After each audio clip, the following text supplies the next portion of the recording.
Oh shit. Here we go again.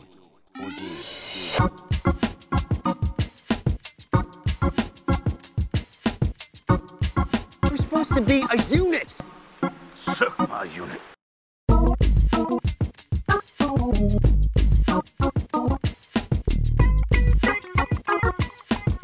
Ladies and gentlemen, the winner is... Welcome back. This is Derek, and you're watching Beyond the Gamer.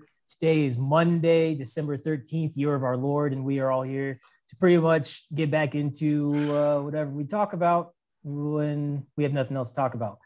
For those of you who have been with us for a while, you'll notice that Josh and Jordan are both gone, and we also have Chris and Dom pretty much taking their places permanently. So if shit. you don't see them going forward, well, I'm finally getting my pay raise. This is who we are now. Oh, The show's only getting better.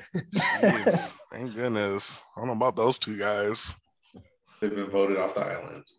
Literally. Especially Josh. It's like, come on now. What's he doing? He ain't got no life. He ain't got Nothing nothing going important. on. Yeah. Not doing Nothing anything. at all.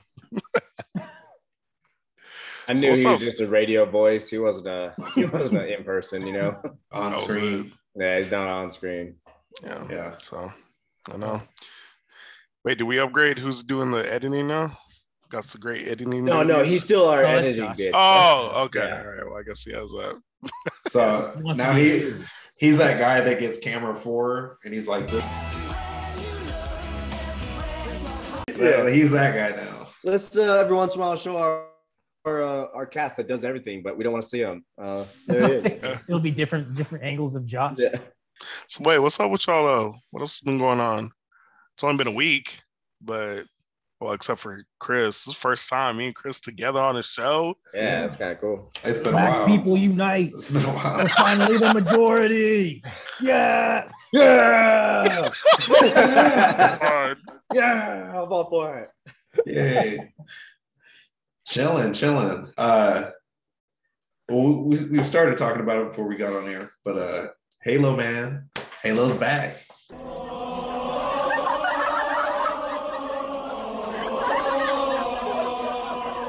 Yeah, Digging it. Halo is back. So now, go ahead. No, I was just say, are you guys more of like a hyped for multiplayer, or like me? I'm hyped for that co-op campaign. Yeah, I was kind of When it disappointed with drops in 50 the years. Yeah. yeah, you know, the delay. I don't know how games get released so half done. That's like, just say you weren't ready. Right? We already have the multiplayers. Just say you weren't ready, because that's what the campaign's about, is multiplayer. So Yeah. Oh yeah. because you used to have to do a multiplayer run and then you had to do a solo run to get achievements, like separate achievements. So it's like that's a whole feature. You just left the whole feature out. So Right. I don't know. Facts. But multiplayer though, man, I do love the multiplayer, because it's like, I feel like even if you're not like the most skilled, you can kind of get a couple nice shots in there, and like, feel like you can contribute in a match compared to other shooters. Yeah, that's true. That's very true. Yeah. I guess. I don't know, man. I mean, so I was never big into Halo, like, at all, honestly. Like, I remember like playing it and it was fun, but like I remember just like I wanted to get the swords and we'll just have sword duels on like Yeah. on System Link and all that shit. Like, that was fun to me. But that was like my Halo experience up until recently. And I was just like, man, like I got a big slice of humble pie trying to play that shit. But now it's cool. It's cool. Like I've enjoyed it. So like each like first person shooter I played with Call of Duty, Battlefield, and then now Halo, these top 3 ones, I'm like, damn, they're all different. But Halo's definitely like piqued my interest, because Warzone is definitely not it right now. So not at all. It's fucking terrible. But I don't know. I mean, I don't know if you guys played the single player yet. I haven't, but I've heard it's all open world. So it's kind of like Chris, like Metal Gear, how they switched over from like a linear experience where it's just like you have to go to point A to point B all the time. Now it's just like, hey, you want to go over here and fuck some shit up, go right ahead. Yeah. Do what you want. So maybe that's what caused the delay. They were like, "Oh damn, we didn't realize this is an open world game. That's a lot of content. Do all this." So now with the campaign, I'm just kind of like just gonna let it be a treat once I log into it. I don't know anything about it, how it plays or anything. So like me not hearing this conversation right now, I'd be like, "Oh, this is open world. That's cool." Yeah. So I'm ready to knock that out. You guys know how I do it. Legendary from the start. Oh my god, bro. No, I feel like that's like one of the best like couch co-op type of games. Even if you're not with somebody literally, it feels like more like a couch co-op than like a lot of these other games. And for those who don't know, Chris likes to torture himself when he plays video games in general. He's like, "Oh, the extra fucking hard setting? Let me try that. I never played this game before, but you know what? Let's go ahead and do it. Let's see what happens." Not only that, but he's also the guy that has to find every item, every unlockable. He has to open every door, explore every room. So even if you're having a good run, out of like sheer luck with Chris, it's likely gonna get screwed up because like he's just off in some room, and then like either you get killed or he gets killed. And you get killed on your way trying to save him, and then the whole thing's over, and then you can never get back to that point again. That's playing with Chris every day. I'm hard to love, aren't I? I'm very particular. I realize that. Makes it very difficult, man. I know that. It's very true, but it's good experience.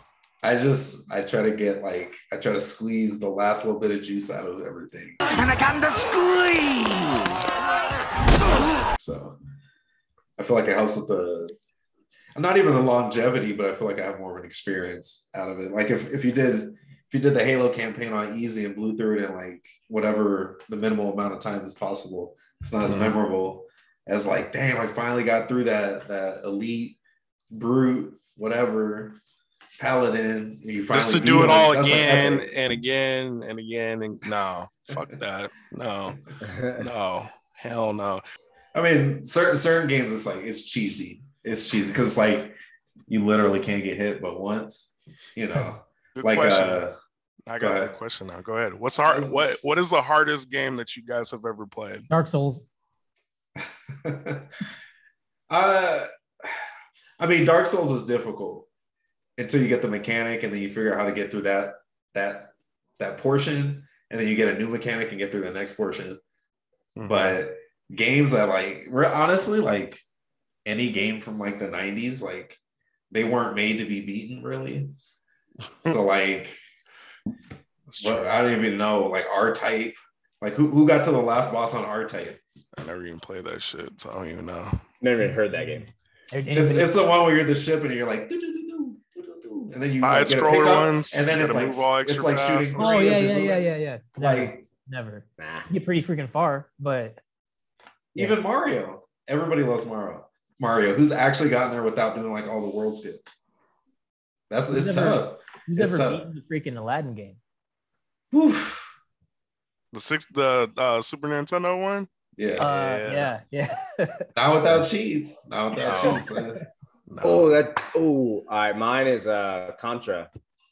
Dude, that's tough. That was like tough. That's super tough. I was just thinking, like, dude, like almost, I kid you not, almost every game I play, I never play the hardest difficulty. Yeah. And like even Madden or like 2K, I'm just like, it's a new game. Let me just try it out real quick on the easiest. Yeah. Just give it a shot. Nah. But dude, no joke. Like I remember playing Contra though, and just like I remember that starting point so vividly because I had to fucking start over it so much. Seriously, man. Sonic the Hedgehog, like everybody knows, was it Greenfield 1-1? Yeah. That's some kids, that's probably all they play. They didn't even get to the next stage. I agree. I never beat Sonic, like the old Sega Genesis Sonic games ever. I don't think I ever tried. Streets of Rage? I beat that. I love that. I never beat Streets of Rage. Yeah, that's tough, man. But it's just funny how it's different now. Like games were made to be arcade games back then, even if they were on console. Arcade games wanted your quarters, so they made difficulty spikes that like you weren't supposed to overcome those difficulty spikes. Going to GameWorks on the unlimited play, boy. Right, exactly. Shit. Like, oh, I'm about to beat Time Crisis today. Shit. Yeah, man. right. Hey, Seriously. y'all want to play? I'm sorry. I'm about to beat this from start to finish. I've never seen this before. Straight up. So even with that, other than a fighter game, because I feel like we could all kind of overcome that. What's the first game in your youth that's not like Nintendo 64 that you beat? Because for me, I would say probably Smash TV. I don't know if you guys played that before. Oh, my first game I beat was Super Mario World. I know that Yeah. easily. Super Especially Mario, knowing how to get to Star Road, and then you could beat it in like 10 minutes. Hey, I did that. I was showing Jenny's little brother one time. Like we went to some place and they had like an arcade setup, but it was with like a Super Nintendo controller. Mm. And I was like, watch, I'm gonna beat this game in like 10 minutes. And sure enough, I like just smashed through it all like real quick. Like I'm a professional speedrunner and shit. Yeah, for me, like as soon as they started coming out with like the save feature as like a regular feature in games, I was like, ooh. I was like, I need that. I need checkpoints, man. You remember the Autosave was the best, like the best game invention ever. Just Yes. You remember the PS2? You had to have your freaking memory stick in. Oh, And bro. You didn't have that. You were screwed. Yeah. Yeah. I just remember like I didn't put it in. I remember like you're like playing like I don't know playing any kind of game and you're like, oh, I should probably save, and then like you go to the save option and then like it shows slot and slot 2, and like they're both grayed out and you're like, what, and then you look and the stick isn't in there. It's like shit. You like don't even pause the game. You don't even come back until you find the memory stick. What was crazy is like they had different games on that one, so like it wasn't even like, oh, this is all for one game. They had like I gotta pick like which little game I'm symbols play here. like for each game, like you had to delete the symbols and stuff. Yeah, bro. If you didn't have that memory card, nope, you couldn't play GTA. You couldn't play Metal Gear. You couldn't play no story game where Crash you had to Bandicoot. save. Yeah. I'm like, Mm. oh, you know, a memory card? Well, guess what? You only playing the first world and that's it. Good luck trying to get through it all because you're gonna be playing all night. Right. Shit, that'd be terrible. They loved adding like proprietary stuff because it's like Christmas Day and you start playing. You're like, Mom, it says I need a memory card. She's like, what is that? You're like, I don't know. It just says I need it. I need a memory card. You better get a job and buy you a memory card. But like with Sega and Super Nintendo, probably Nintendo too. Do y'all remember like their save states where it'd be like a wall of text or icons, and you're like trying to figure out like before the screen goes back to the starting menu, so you can try to get back to where you were. Oh yeah, the codes and shit that you had to like, put in. but it was like a wall of code, like to try to get your save state back. Like those Oh NFL my points God. codes, but like times 6. Yeah, that was like 20. to me. At that, I was I like, remember that. I was like, I'll just start over. Honestly, I was like, I don't even want to try to write all that. That was Very like, true. Yeah, I do that for Aladdin. I remember. Yeah, that. yeah, They exactly. put on like 6 different faces of different characters. yeah. 'Cause I think they had it. Probably Lion King had that. So my top game, I think that I beat. I don't know if you guys got to play it. Was Mega Man X, like the first of that series, Mega Man. I recently played that. So like, Just recently played it. Well, I would say like probably like 2 years ago when when the Super Nintendo Mini came out, it was on there. Yeah. So like that, oh my gosh, that one was so clean. The soundtrack was fire. Like that game was good. And we probably got it when I was like 4 or 5, but I went back later. I think we kind of just dusted off the Super Nintendo out of the garage, like when I was probably like 10 or 11. Yeah, like straight up.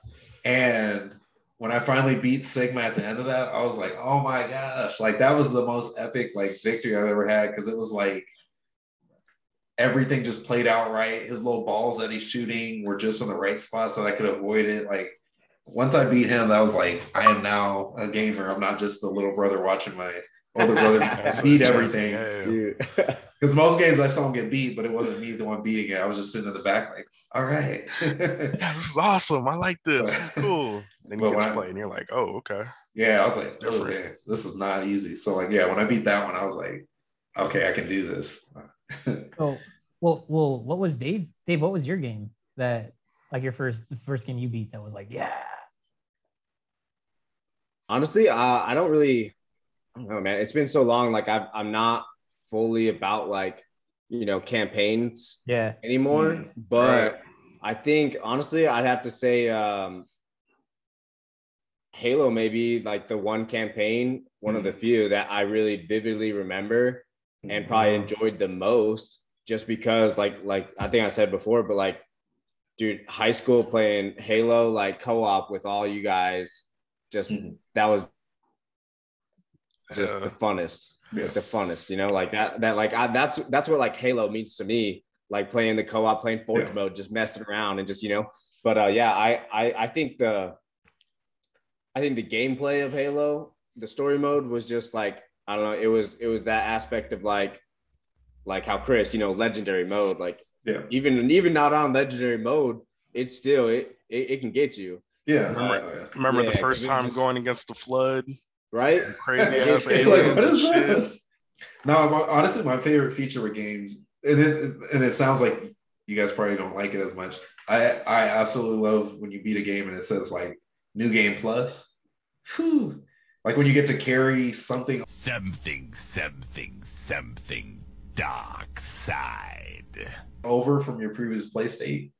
You would enjoy that. That's like, because it validates all the hard work you did, even if it was like you just get to take an item over that you unlocked or something from the first playthrough. That's like, woo, that's like the best feature a game can have.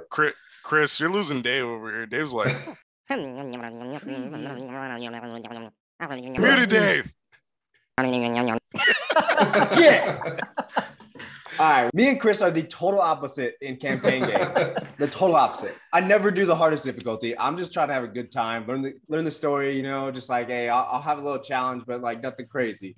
And if I play it once, I've never replayed a campaign. Never. That's just one of my you kind of already know what's coming, what's happening. I know like sometimes like they change the difficulty and they'll change kind of somewhat of the scenario maybe, but I just, dude, I mean, maybe that's just me because like I'm like that with TV shows and whatever. Like, there's only one TV show series I've ever watched over and over again. Otherwise, it's one and I'm done. Yeah. So that I don't know. I'm just definitely for a video game. Like, I like seeing what other features like you might get into. If the difficulty's up, maybe there's more enemies when you go to a certain area. They drop different items. Blah blah blah blah. Like, about that, because I would say like, but for you, Chris, that's like your personality outside of like movies or video games or whatever. Because like, I feel like sometimes the way to describe your personality is that you have to go through something to realize that it might not be a good idea. He has to have that full experience to be like, then he's going to see it through. Well, it's like, Chris knows we don't need to get into the stories, but Chris knows there have been times where he's had thoughts or ideas and like he's about to just do them. And then it's like, I don't think it's a good idea. That's my theme phrase. Like, that's your role. It's like, I don't think it's a good idea. He's like, no, really? No? I'm like, no, I don't think so. And then sometimes he's grown to listen. He's grown to listen and ask himself this question without me having to ask him. But like 5 years ago, my God, Chris. I think one of the biggest things that's like changing maybe for me is what kind of games come out. Like once an open world concept game came out, like that's top of the list for me. So like regular campaign, like you have to go here, you stay in this lane the whole time, you can't, whatever, like that, like dropped multiple notches for me. But I still respect and like some of those, definitely not lately, but I think just how games are changing throughout like our gaming careers, it's making me just adjust with that and realize like, dang, like they're going somewhere where I really like, so I don't know. I just think you have that open world that like, hey, you have all this you can do. You pick. I think that's like, yeah, let me play the game I want to play. Yeah, like the GTAs and all that stuff like that. Right. The newer versions of them. Yeah. So I guess it depends if like certain things change in the game or just you had an expectation for it and then it just didn't meet it and you're just like, damn, I wasted money on this stuff. Yeah, that's part of it too. The stakes are higher. You're like, do I really want to drop like $70 on this thing? Shit, I'm on eBay real quick. What game is on sale? I'm trying to get. That's like Game Pass is kind of revolutionized where you get to kind of just sample stuff. Ooh, piece of candy. Ooh, piece of candy. Ooh, piece of candy. And kind of see what you are interested in. Because there's games you not even on your radar, pops up on there, download it real quick, and you're like, oh, okay. Yeah. This is something I totally would want to play, so that's, oh man, that reminds me. You guys probably never heard of a Sega Channel. Did you guys ever hear that? Oh. Sega Channel, no. So it was like like a extra piece of equipment that you would put onto your Sega. And then I think you hooked it up to your internet jack. The hell was this for? A Dreamcast? Or a cable jack. No, it was like the Sega Genesis. And so you hook it up to your internet by the time your cable jack. Out. Your cable jack. So you hook it up, and like every month, like a certain batch of games would be on there that you get to play. So it was like that's like way ahead of this. But I don't know, just like today, like big companies are willing to put their game on day one release on a Game Pass. So it's like it's really changed how people access games and stuff like that. I think that's really cool. Motherfucker isn't lying. Yeah, it was cool, man. It was cool. Like I think just go ahead. Oh no, I was gonna say I think what was it? Fortnite was like that big game to like come out for free. That kind of like it was like first, it was like the first really big and everyone's like, wait, a free game that like is really good, and like because normally like hey, it's a free game, it's like someone just like some amateur dude just like threw together like, hey, this is my first game, try it out, but no, like I think that changed the game completely because after that, I mean, look how many things are like just free games and then Game Pass had to step their game up with not only just games, but like you said, new releases going straight there. Like I think, I mean, not a fan, but Fortnite changed the game of gaming now completely, you got, like a lot. Now, because now you got like for me, I play Call of Duty all the time. Now I don't have to buy the new entry because I can just play Warzone and it's free. Mm-hmm. I was able to play Halo multiplayer free. Like that's just dope. And that's huge for Halo. They never would have done that. Right? Mm-hmm. That's huge for someone like me. That dude, I buy 2 games in like one game a year, like if that, and it's like I'd like to try some of these, but if I don't like it, like I'm not spending my money. Like that's just me. Like I just don't do that. So I think it's definitely a game changer because I would never try games like Forza. I probably wouldn't have bought the Halo. Like just. I don't know. That's the biggest thing like about Game Pass because I was just looking at it with Josh earlier today, and I'm like there's like a couple games on there that like if I had to pay to buy the games, I wouldn't even have considered like even looking at them. But just the fact that they're on Game Pass is like, I could download it and try it, I guess. And now like they have the cloud, like the cloud play now. Nobody understands the cloud. It's a mystery. So you don't even have to actually download a lot of these games anymore. You can just play it from the cloud. So it's like, okay. Like it allows you to, I guess, try things that you wouldn't typically try. Yeah, Game Pass is like, or you know what's been missing? That's been like, okay, now I have Game Pass to get trial games. It's because like before back in the day, what we used to have? We used to have Blockbuster. Right, we go to Blockbuster and go rent a game. Shit, that was like the best thing ever. That's how I was able to play different games. So like, cool, I'm gonna take my ass to Blockbuster and go rent this game real quick and see if it's legit or not. It's Friday, you go get Pizza Hut, whatever. But Tell me That was how a bad great it scene. was. Tell me how bad it was when you did that. You got it. The cover of the game looked fire, and you put it in. You're like, this is not good. And you That's know what I did you. with.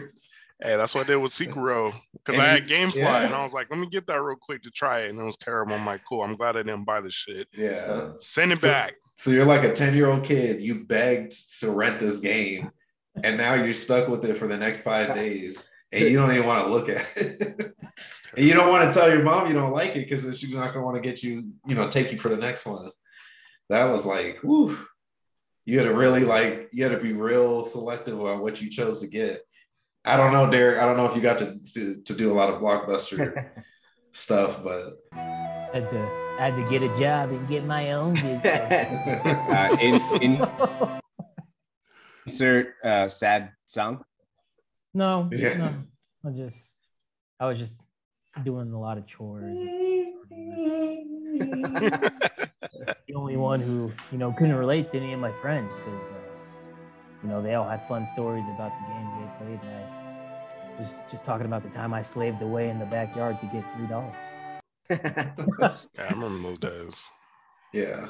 Wasn't that bad, Derek, but I remember those days. Gonna do all that. Different topic, especially now I got two other dads here. And sorry, Derek, I'm just I gotta ask. It's all right. Hey, but you can still throw in your opinion on this. But so yeah, I mean, overall, fellas, particularly Chris and Dave being dads and stuff, because got my little superstar on the way as well. Just how's it been overall? Just with the experience, and then how's it impact like your gaming aspect of it? Well, I guess the first part is just cool. It's kind of like I have a lot of moments where I'm like, oh, I'm on the other side of that situation now. Like instead of being the kid. So I have a lot of moments like that where I'm like we took the girls to the movies like 3 weeks ago or a month ago. And it like that was a huge thing for us growing up was we always go to the movies like Century 12 when it was popping and stuff like that. So it just kind of like brought tears in my eyes. I'm like, I'm the guy like taking them to have that fun time. It made me feel really good because I'm like that's cool that I get to be in the position to like make their day and like make that memory with them and stuff like that. I know that's just Make awesome. Make their good memories in their life. Like it's huge. I mean, we all have memories back in the day of family, whatever, all that. But like to be that one to like actually go out and like give them that memory, like it's game changer. There's probably like row with the Jeep. It's a little mini Jeep, bro. That's just so cool as hell. I just love that she loves it too. Like I don't try to force nothing, and I hope I don't ever, but that's another thing. Like even she'll be 2, in a couple weeks, but even now, like she's already got some stuff that she just likes it because I like it. So like I'm just like, it was dope. But that's dope. So something that I told Josh just a little before he had his was like the best way to describe it is like your whole world gets flipped once that baby's born. Yeah, it's not about you no more. But you never want to go back to a time where it was opposite, Right. Like it's crazy. It is. It's I mean, everyone says it, but it's the best thing ever. It really is. And like you just have those moments like Chris was saying, and like like she said gosh, she just looked at me and just stared at me and was like, "Hi, Daddy." And dude, it melted. I was melted. I was just like, I was done. I was like, what is this? Like this little thing this big, like I'm saying dude, they can bring you down like that in the best way though, like it's crazy. But that's awesome. See, I'm excited. I'm glad I could talk about this with y'all because Jordan's old anti-kid self over here just ruins the moment. Yeah. Hey, baby. Dave, baby. Chris, baby. Hey, okay. Dom, but as far as gaming, just sell your stuff, dude. That's it. Just sell it. Just throw everything out. I should just throw everything out right now. I think for me, it was like, I like in those first, year, kind of like I still gamed, somewhat often, somewhat, but just because like the baby, it just sits there, like it can't do nothing, Right. Like, I mean, you can play with it and stuff, but once you start being mobile, oh man, Yeah, that's a not only wrap. does it changes because like you actually got to be like, oh shit, where's my kid? but but like you could go, like for me, like we go to the park like every day, and it's just like we go out and do something, just because she loves being outside and mobile, and I love that she gets mobile and tired. So Yeah. but and honestly, it turns into like it. For the most part, your kid's probably your best friend, at least for me. So it's like, yeah, let's go hang out, let's go do something. She can't play games yet, so I'm not going to play games, But That sounds yeah, just like Chris. Yes. Completely Chris. Yeah. I mean, when I'm being responsible, I'm not like just like going crazy over a new game. Like I basically just wait till I think everybody's in bed by 9 or something like that, or 8. I'm sorry, everybody's in bed by like 8. So that's when I just get it in for a couple hours before I got to go to bed for work or for the gym and then work. So when I'm being responsible at that, I've just like shifted my playtime where it's not like right when I get home. It's like once all those things have been taken care of, then you'll have that time. Set that time aside. And for me, and Dave will be the closest to that next. Like my older ones, like I have a controller that broke, so we don't have it plugged in or anything. She's starting to want to hold it while I'm playing, and she's like asking me what's on the screen a little bit. So I'm like, we're close, we're getting there. That's cool. So that's cool. So from what it sounds like, then I mean, y'all gonna just have them pretty much gaming then when they're ready, and like, oh, like Daddy, I'm trying to play now. Let's play something. Like y'all gonna be about that, huh? Where are we dropping in on Warzone? Yeah. This is the squad full. Kick somebody out. Yeah. I mean, a little Call of Duty prodigy over here. I'll tell you that. Maybe we'll see. Right. Yeah. No, I mean, just I played so many games growing up, and it's like it was a cool experience. Like you probably don't remember all of it, but it's like it was a fun part of my childhood, just playing. Oh, that's cool, man. Yeah. No, that's real cool. I'm looking forward to that. Thank y'all for sharing those little stories. How about, well, let me throw it on the other side though, Derek, like when that time comes from you, if that's something that you want, I mean, is that something you're looking forward to, is to seeing like, having your kid grow up and be able to play video games and do all that fun stuff? Because I know it was different for you because it was like kind of strict, same time. We went through it. Sir. It's kind of interesting though, because like I think about it, and it's always funny when I hear like how you guys grew up, because like Chris was talking about like when coming home from kindergarten and he learns a new word and stuff. And like I came home from kindergarten, I was playing Math Blasters. Like that was like my video game, like as a little kid. So I think all things considered, it came out pretty well. So I don't really think I'd need to be like as strict. So like if I have kids and they end up like wanting to play video games at the age of like 5 or 6, like, okay, that's cool. But I mean, even now though, I look at people who have kids, and like I went to see my parents, and they had a friend that also was from Tucson in Nashville, and they brought their kids, and they're like playing games on their tablets and stuff. So even though like they're educational, it seems like a lot of kids are almost like brought up playing some type of video game, whether it's educational or like just straight up sports or whatever. So yeah, I mean, like if my kids wanted to like legit play video games, then yeah, like that's cool. I would want them to get into like sports or music or something also, just so that like they have more than just one kind of hobby. Right. But, I mean, I think it would be cool to have like a kid that's like, Dad, let's play Tekken again. It's like, well, let me tell you about the time. Oh my God. I had to take it to Auntie J-Lo. Okay.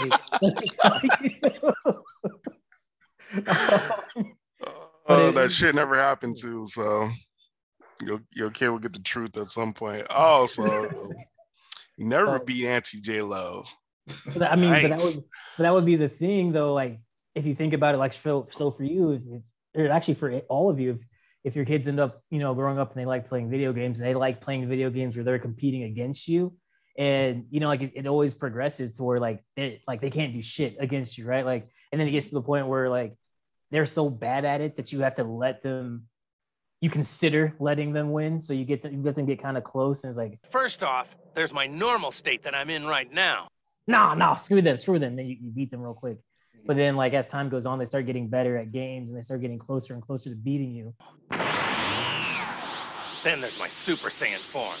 And then you have that one time where you're like, they actually make you go all out and you're like kind of sweating a little Next up, to make it easy, let's call this Super Saiyan 2. bit. And you're like, shit, I might lose. Like, let me button mash a little bit or something like that. And then like, if they actually end up beating you in something, This next level goes way beyond Super Saiyan 2.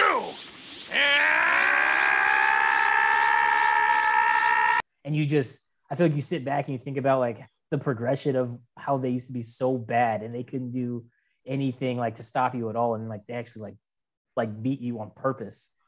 I feel like that would be something that would be cool for like any of you three to experience, just because it's kind of like witnessing like that growing up cycle, but in a way that you also grew up too, because like, I don't know. I feel like that would be really cool for you guys to see if that happens.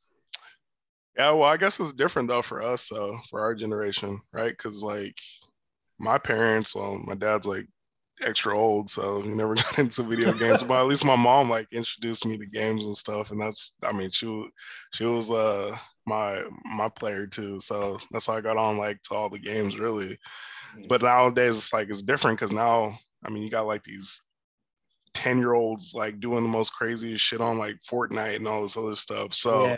I can already see like my kid, if she ends up wanting to play games or something, she'll catch on probably faster than I ever did nowadays with like some of the crazy stuff that's out. But yeah, no, that's still going to be a cool experience just to experience that. But I'm still thinking like, how do I want to introduce them? Like, I'm going to be like, hey, look, here's Super Nintendo. It just came out the other day. You're going to have fun with it. It's a brand new game, brand new game system. Yeah, it's 300 games in this little thing. Hell yeah. There you go. Yeah, hey, they'll probably have tons of fun with it too. That'd be so funny if you like introduce like the gaming like systems in order of what you had to do. So, yeah, I would. Yeah, like what you started with. Hey, I told Jenny, I'm like, you know what we should do? We should just have like a whole like 90s 2000s house, like just make this kid think that she's growing up in the 90s and shit, like go on YouTube and play all the 90s commercials, play all the old cartoons and everything else. They don't know. They gonna go to school and be like, oh, did you watch Garfield and Friends? Like, bro, the kids gonna be looking at her like, what are you talking about? It's in the future over here. Yeah. You mean Paw Patrol? Yeah. Craziness like that. But yeah, man, it's exciting time. I'm definitely excited for that whole situation. So it'd be cool if, yeah, for me, it's just like if my daughter wants to play games, by all means, but obviously I do want to get into sports and all that because I feel like that's my first love with things, obviously, as you can all see with sports. But yeah, it'll still be cool as my second hobby that I have is the one thing that I grew up on, which is games, and to at least get her into that, and then she could either be a big streamer or something else like that. That'd be cool. That'd be fun. That'd be something cool to start her off with. Yeah. So. Okay, well, for real, that's all the time that we have for today. So hopefully you guys enjoyed the show. If you did, make sure you give us a like and a subscribe. Make sure you also follow us on Spotify so that we can be on your yearly review. That's right. Kind of go through all of the really good conversations we've had.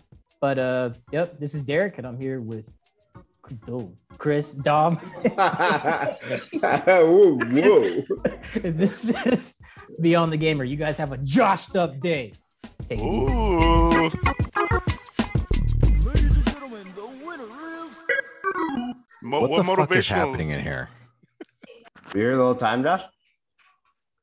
Yeah, I'm a little upset about something. No, I wasn't here the whole time. Just kidding.